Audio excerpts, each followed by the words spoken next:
Ang kwentong ito ay hango sa totoong buhay. Ito ay nangyari taong 2015 sa Bohol.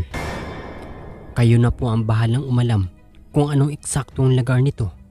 Kailangan nating itago ang ibang detalye para na rin sa kanilang privacy. Tawagin nyo na lang po ako sa pangalang Ige. Taga rito pa rin po ako sa Bohol hanggang ngayon. Yung tirahan namin medyo malayo sa bayan, pero nagagawa kong bumiyahe para makita at makasama ang mga kaibigan ko na kapwa vlogger.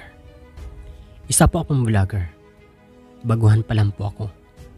Wala pa sa libo ang followers ko, pero masaya ako sa ginagawa ko. Isang gabi, nagkaroon kami ng usapan ng mga kaibigan ko na maghanap ng lugar na gagawin naming content. Sakto pa, malapit ng mag-November, kaya ang content namin ay horror. Marami kaming nahanap sa Google around Bohol. Pero base sa leader namin na si Kim, delikado na raw sa mga ganoong lugar. Bukod sa wala nang gaanong tao roon, ay wala ring mga ilaw. Tapos nasa gitna pa yata ng bundok. Pero meron po kaming nahanap na isang bahay na medyo malapit lang. Siguro mahigit 15 minutos lang ang layo. Isang lumang bahay daw iyon na wala nang nakatira. May kakilala kaming nag-vlog at nakapunta na roon. Base sa kanya, para daw may kakaiba, lalo na kapag paggabi na. Curious ang team namin. Kaya nagkasundo kami na itry ang lugar na iyon. Siyempre, aware na kami sa pwedeng mangyari. Kaya nagdala na kami ng mga bagay na pwede naming gawing sandata in case of malagay kami sa alanganin. October 15, 2015, ang saktong petsa na bumiyahe kami. Tatlo lang kami. Ako, si Kim, at yung boyfriend niyang, si Gino. Full pack kami. At dala ko yung malaki kong backpack na parang mamumundok ako. Ilang minuto lang ang biyahe namin.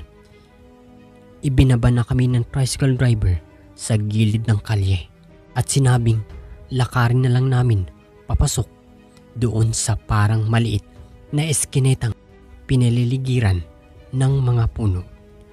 Parang takot yung driver, kaya umalis na rin siya kaagad. Doon pa lang ay nagkaroon na kami ng kaba. Naisip namin na mukhang may katotohanan ang sinabi ng kakilala namin na walang mga tao ang pumapasok sa eskinita na yun dahil papunta yun sa lumang bahay. Pero dahil makulit kami at desididong magkaroon ng magandang content, hindi kami nagpapigil. Naniniwala rin kasi kami sa kasabihang to see is to believe. Tinahak namin ang maliit na eskinita. Hapon na nun, kaya naririnig na namin sa mga halamanan ang mga kuliglig. Siguro nasa alas 5 na noon. Malamig na rin ang simoy ng hangin.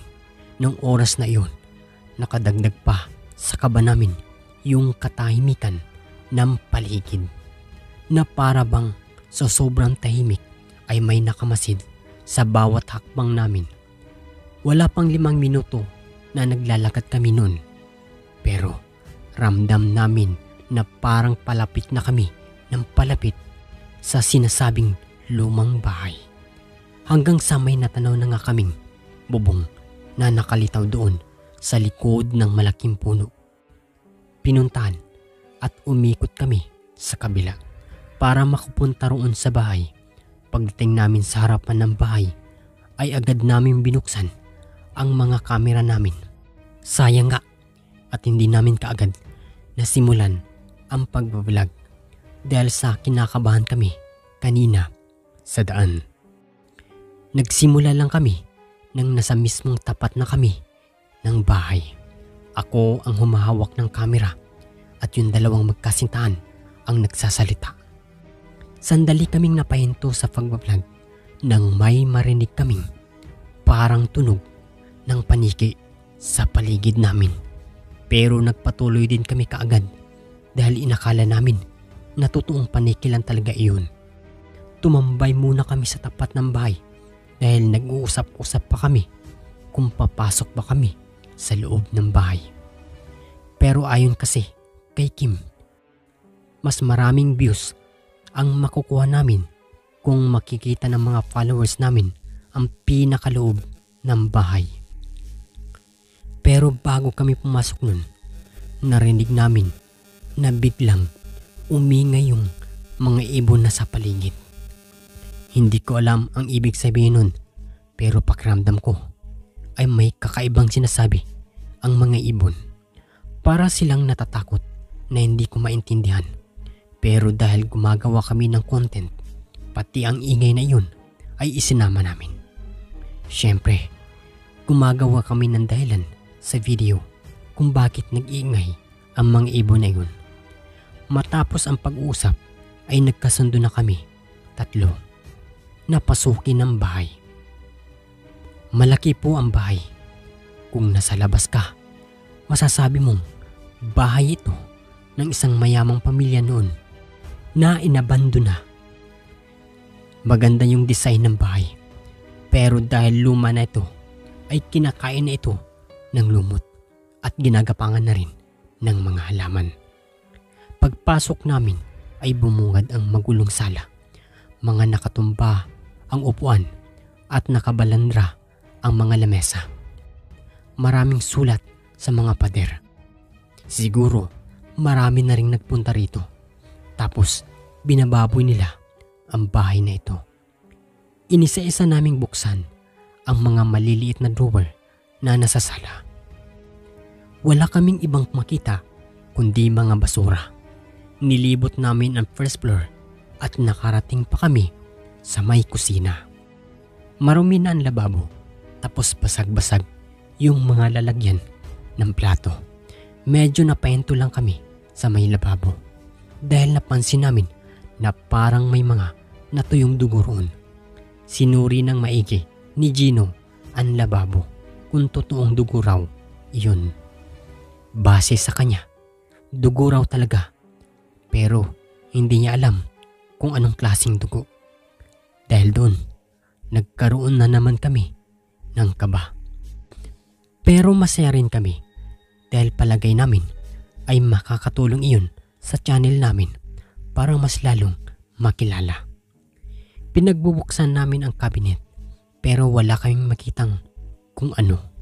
Parang sinimot na yata lahat ng mahalagang gamit doon dati pa lang. Nang hindi kami nakontento ay nagpasya kami na umakyat sa may second floor. Nagkakatulakan ngayong magjowa kung sino ba sa kanila ang mauunang maglakad. Pagtingin kasi namin sa hagdan, nakakatakot na.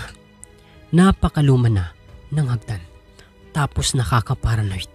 Parang kapag tumapak ka roon ay biglang may hihila ng paa mo.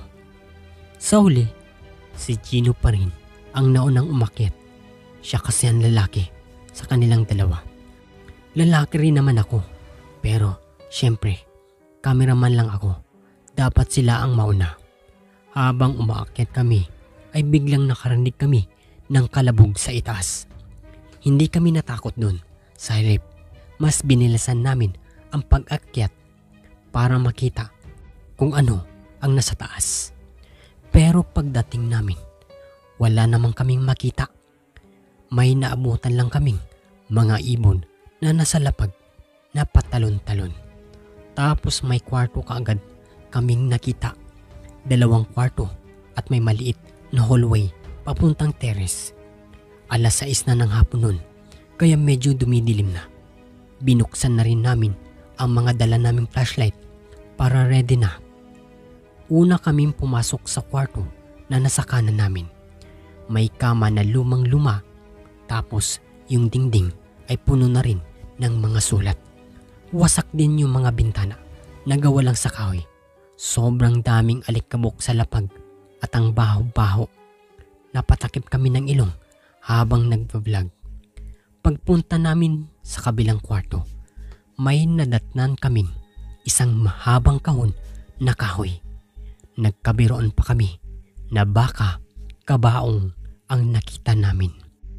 Inutusan ni Kim si Gino na buksan ang kahon, pero natatakot siya. Baka raw kasi may tao o kung ano roon sa loob. Tapos bigla siyang sakmalin.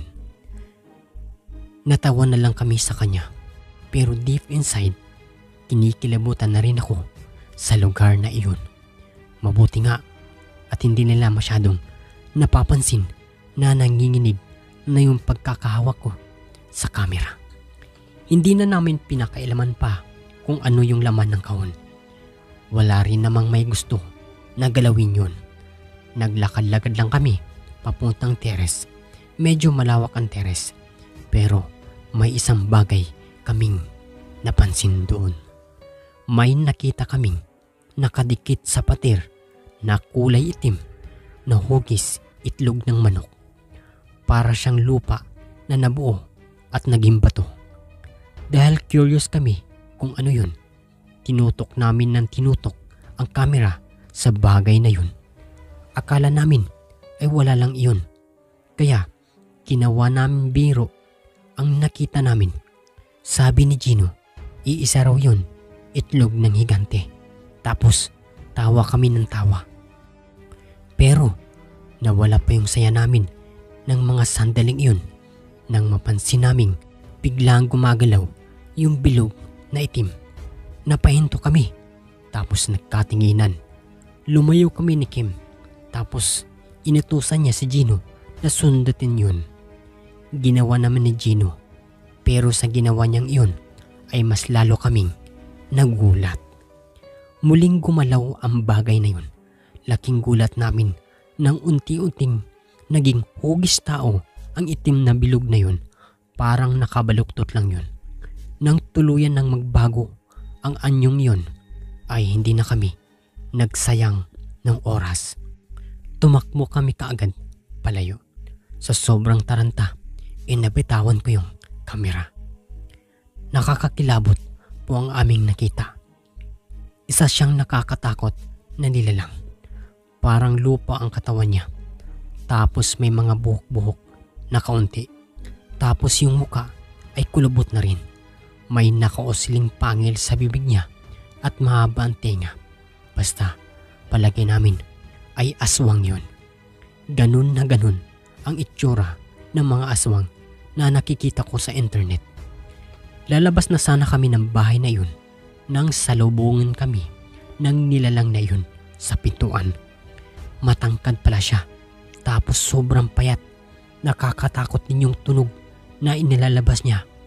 Parang gutom. Tumakbo na naman po kami papunta doon sa isang pintuan. Nakarating kami sa likod ng bahay. May mga puno doon na pinagtataguan namin, pero sadyang mabilis talaga kumilos ang nilalang o aswang na yun. Bigla niyang naabot sa likod si Gino.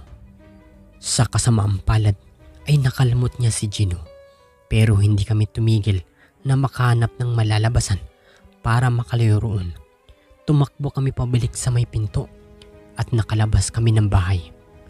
Madilim na po ng oras na yun, kaya nang tangkain kaming habulin ng aswang ay tinutukan namin siya ng flashlight sa muka. Nasisilaw pala siya sa liwanag.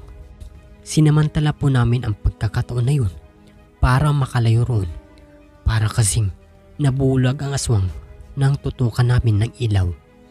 Kahit na dumudugo ang likod ni Gino at dumadaing na siya sa sakit, ay buong lakas naming tinakbo ang iskinita palabas. Wala nang dumadaang tricycle sa lugar na iyon, pero bago namin tuloy ang lisanin iyon, natanaw pa namin yung aswang na nakatanaw din sa amin. Hindi niya kami hinabol, tiningnan na lang niya ang paglayo namin. Nakarating kami sa may terminal at mabuti na lang ay tinulungan kami ng mga driver.